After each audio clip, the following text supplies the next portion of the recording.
টাকা দাও না, আইসক্রিম কিনে খাবো। আমার কাছে টাকা নেই। আমি কি তোমার বাবার টাকা চেয়েছি নাকি? আমি তো আমার বাবার টাকা চেয়েছি। কেন, তোর বাবা কি লাখ লাখ টাকা দিয়ে রাখিস নাকি আমার কাছে?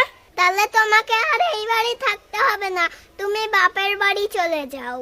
তোর বাবা না আমারে এমনি এমনি নিয়ে আসেনি, আমারে বিয়ে করার জন্য 5 লাখ টাকা 3 ভরি সোনা একটা বাইকও নিয়েছে। ওইগুলো ফেরত দিতে বল, আমি এমনিই চলে যাচ্ছি।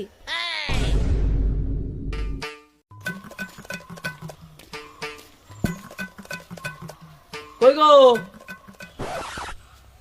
ও বাবা, কি আছে? মাকে বিয়ে করার জন্য যে বাইক, সোনা দানা, টাকা পয়সা এগুলো নিয়েছিলে, ওইগুলো ফেরত দিয়ে দাও। কেন?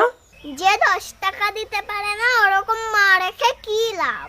আমি তোমারে আবার বিয়ে দেব, তুমি একদম চিন্তা করো না। থাক তুই তোর বাবারে নিয়ে, আমি গেলাম। ওমা, এই শোনো শোনো শোনো, আরে যাও না, আরে শোনো শোনো শোনো শোনো। আমি থাকবোই না।